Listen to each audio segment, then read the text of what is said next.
The Army had just killed everybody on this patrol boat, and they killed everybody on it. They shot 3 law rockets at the patrol boat. What are law rockets? It's a rocket that basically can go through a tank or a building and kill everybody inside of it. Yeah. They're powerful. It's a shoulder-fired weapon, light anti-armored weapon. What's it called? LAW, L-A-A-W. Yep.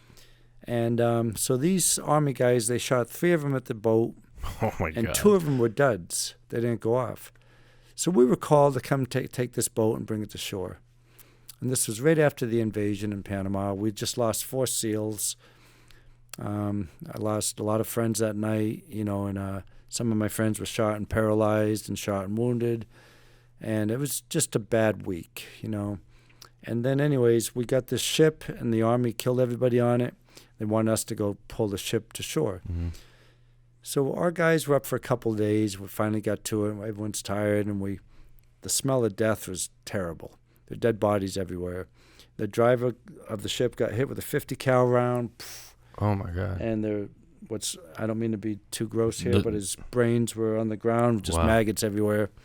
And so I told my guys, I said, the uniforms, the bloody uniforms, we'll just get rid of them. The intel, keep it in one pile. Don't touch anything that looks dangerous. And EOD, Explosive Ordnance Disposal, had come on, and they cleared the boat of danger, anything dangerous before we got on it. Yeah. So we pulled a boat over this place called Fort Sherman, and we had a dumpster 50 feet away. We set up our big tent, and we had the boat 50 feet from that. And now we're going on 3 days without sleep. And around 12 o'clock in the afternoon that day, the guy in charge, who was called the Master Chief, he said, and I was a corpsman, so he called me Doc. Hey, Doc, can you go down, do a dive, check the hull, the shaft, and the screw to see if there's any damage? I said, sure, Master Chief. Got my dive gear on. Usually you go with a dive buddy, but I was going alone.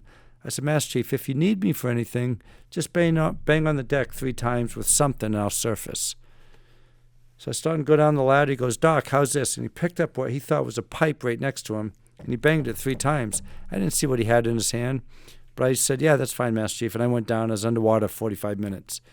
What he had in his hand that he didn't know was an unexploded law rocket round. Oh, shit. And it should have blown us all to smithereens. Those are so sensitive, a raindrop could set them off. If a cloud comes between the sun and the earth, that pressure difference can set these law rockets off. It didn't go off. The fins were off. It didn't look like a law rocket round to him. So it was the one that you guys, the Army, shot into the boat? Yep. And it was just happened to be sitting right next to him. That was at noontime. That law rocket round was all over the ship in the meantime. I came up after 45 minutes. At 9 o'clock that night, I told my guys finally, on 3 days, you guys go hit the racks. Get some sleep. We'll get up early in the morning. We'll finish the stuff. The invasion was at the tail end. We're still being fired at every now and then, some shooting every now and then.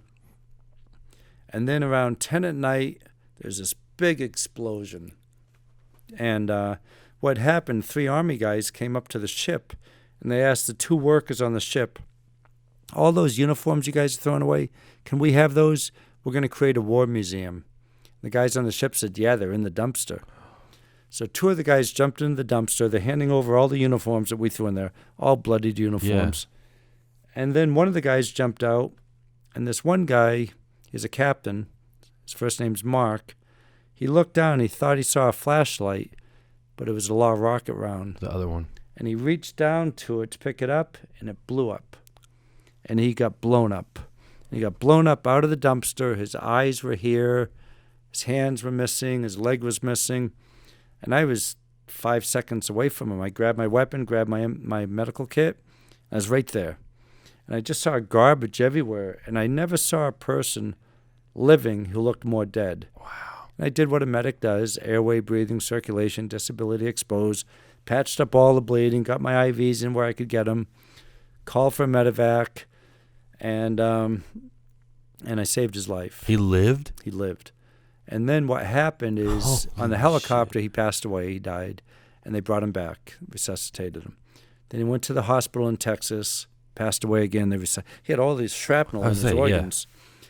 And then right before he left with the medevac pilot, I drew a stick figure. I put all the treatment I did for this guy. everything I could think of that I did, and I gave it to the pilot. And the long story of it is I got a call from an office because I wrote that story in this book here about the captain who was blown up, and somebody in his office was reading this. He said, "Oh, my God, Mark, I think I'm reading about you." And Mark read it, and then they tracked me down. They found me, and Mark and I, we met each other. I saw this man walking with a limp, his mangled hands, his glass eye, and they saved one of his eyes. And I saw him. I recognized him by his wounds. We hugged each other. We're like brothers now.